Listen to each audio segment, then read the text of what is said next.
December 1944. The Ardennes forest was a landscape of frozen, primal fear. What history would call the Battle of the Bulge was at its zenith, a massive, desperate German counteroffensive that had ripped a hole in the American lines. The forest, beautiful in postcard, was now a white hell. Towering pines, heavy with snow, muffled the sounds of artillery, making death feel both distant and perilously close. For the soldiers on the ground, life was reduced to shivering in a foxhole, the ice crusting their beards and the wool of their gloves. Men were disoriented, cut off from their units, and haunted by the terrifying shriek of screaming Mimi rockets. The cold was a relentless enemy, as deadly as the snipers. In this chaos, Christmas Eve arrived not as a celebration, but as just another 24-hour period to be survived. Far from any main road, deep in the contested Hurtgen forest on the border of the Ardennes, Elizabeth Vinken and her 12-year-old son, Fritz, clung to a fragile existence. They inhabited a small, rustic hunting cabin, having fled the Allied bombs that had pulverized their home city of Aachen. Her husband, Hermann, was a baker, but now he was just another soldier in the Wehrmacht, his location and status unknown.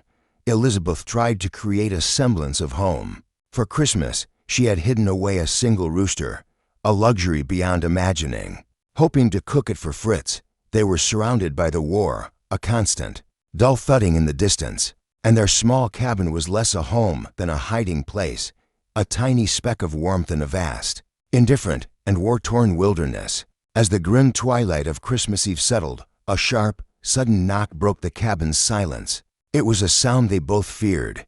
Fritz, wide-eyed, opened the door to a vision from another world. 3 American soldiers, their uniforms caked in frozen mud and snow, their faces gaunt with exhaustion. One soldier, barely a man, was leaning heavily on his comrades, his trouser leg soaked in a dark, ugly stain of blood that was freezing solid.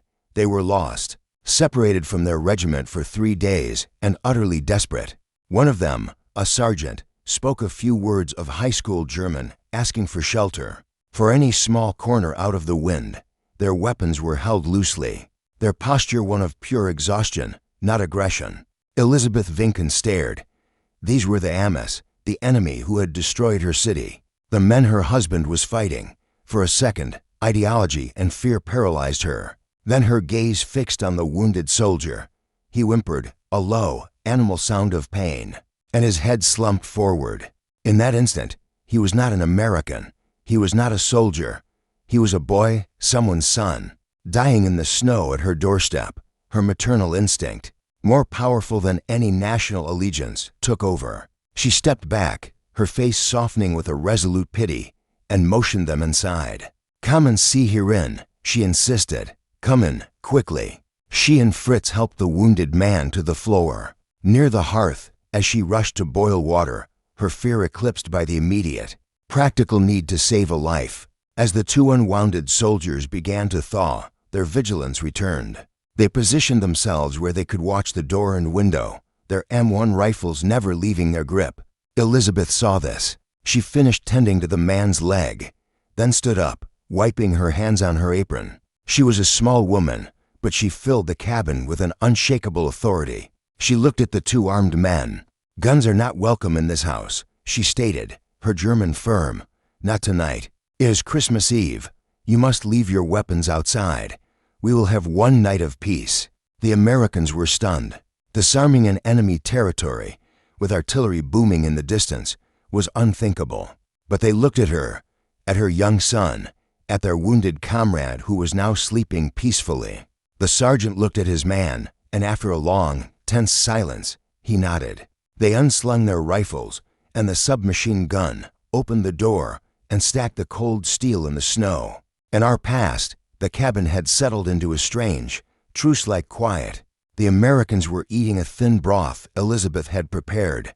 Suddenly, a second knock. This one was different, louder, more confident, more military. The Americans' heads snapped up, their bodies tensing, their hands flying to empty hips. Fritz whimpered and hid behind his mother. Elizabeth, her own heart pounding, went to the door and opened it. Standing there were 4 German soldiers, a corporal and 3 privates. their field gray uniforms dusted with snow. They were young, but hardened by the offensive. They, too, were lost and seeking warmth. The corporal's eyes, however, immediately shot past Elizabeth and fixed on the American uniforms inside. His hand tightened on his rifle. The tiny cabin was a powder keg. The German corporal took a step forward, his voice hard. "Amerikaner," he growled. The American sergeant started to stand, his hand reaching for a combat knife. Before a single shot could be fired or a blow struck, Elizabeth Vinken moved. She planted herself squarely in the doorway, physically blocking the German corporal. "Es ist heilig Nacht," she declared, her voice ringing with absolute conviction. "It is the holy night. You are welcome to the warmth of my fire, just as they are. But your weapons will be left outside. There will be no killing in my home." She gestured to the American rifles already in the snow. "They have given their word. So must you." The German corporal was dumbfounded. He was being given orders by a civilian woman, ordered to disarm in the presence of the enemy. His training, his duty, his very survival instinct screamed at him. He looked at his own men, their faces blue with cold, their eyes pleading for shelter. He looked at the Americans, poised and terrified, and he looked at this small, unyielding woman. A long, agonizing silence stretched, broken only by the whistling wind. Finally, the corporal let out a long, slow breath. The madness of the war seemed to fall away, replaced by the sheer absurdity of the situation.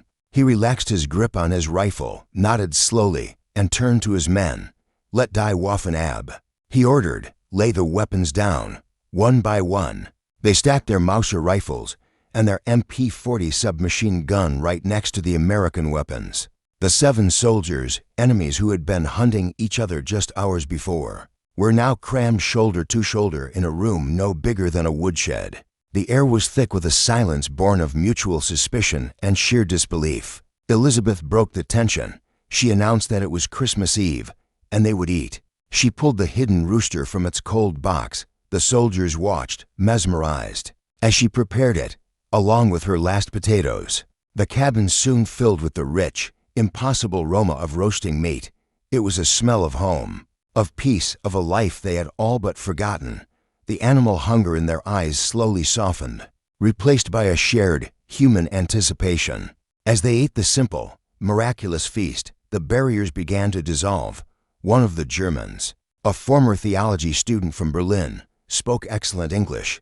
He began to translate, first awkwardly, then with more confidence. They asked where the others were from. Ohio, New York, Cologne. They weren't soldiers anymore. They were a farmer, a medical student, a factory worker, a baker's son. They shared worn, creased photographs of wives, sweethearts, and parents. The American medic, seeing one of the Germans shivering with a fever, offered him his last sulfa tablets. A German soldier offered the Americans his cigarettes. They discovered, in this tiny, warm space, that the enemy was just a mirror image of themselves, trapped in the same cold, senseless war. Later, in the deep, quiet darkness of the forest, the German theology student began to hum a familiar melody. His voice, soft and hesitant, rose with the first words, "Still Nacht, Heilige Nacht." A hush fell over the room. The other Germans joined in, their voices rough but true. Then, one of the Americans recognized the tune. He began to sing, in English, "Silent Night, Holy Night." Soon, all 7 soldiers, Elizabeth and young Fritz, were singing. They blended German and English, their voices mingling in the small, smoky cabin, a single, fragile hymn of peace rising up against the distant, muted thunder of the war. For these few minutes, there was no Wehrmacht, no U.S. Army. There were only the sons of mothers singing a Christmas carol. Christmas morning arrived with a cold, gray, unforgiving light. The spell was broken. The soldiers awoke, stiff and slow, the reality of their situation flooding back in. The warmth of the cabin, the shared food, the songs, it all felt like a bizarre, beautiful dream. But outside, the snow was real, and the war was waiting. A somber, respectful silence filled the room as they began to check their gear. They were enemies once more. The knowledge of what they had to return to hung heavy in the air. A shared, unspoken dread. Before they departed, The German corporal, the same man who had been ready to kill, unrolled his military map on the table. He pointed out the American lines to the GIs, showing them the safest route of retreat, away from German patrols. He then pointed to the wounded American. His men had used a knife to fashion a crude but effective stretcher from branches, and a ground cloth. The American sergeant stared, overwhelmed. As a final act, the German corporal handed him his own compass. "To find your way," he said. It was an act that transcended truce. It was an act of profound, treasonous humanity. At the cabin door, the two groups of soldiers faced each other. The American sergeant extended his hand. The German corporal gripped it firmly. "Good luck." The American said, "Good luck to you," the German replied. They nodded to Elizabeth, their eyes filled with a gratitude that words could not express. Then, they retrieved their separate stacks of weapons from the snow. The two groups looked at each other one last time, a silent acknowledgement of the impossible night they had shared. Then, turning their collars against the biting wind, they walked away in opposite directions, disappearing into the white, indifferent forest to resume their war. Elizabeth and Fritz Winken survived the war. Fritz would eventually move to America, running a pizza parlor in Hawaii, but he never forgot that night. For decades, he told the story of his miraculous Christmas, a tale so incredible many doubted its truth.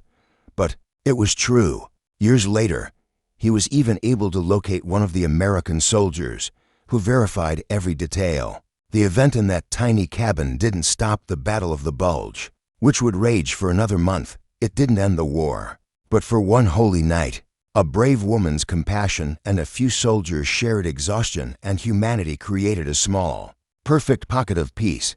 It remains a powerful, true story of how, even in the heart of the 20th century's darkest conflict, the simple light of human decency could not be entirely extinguished.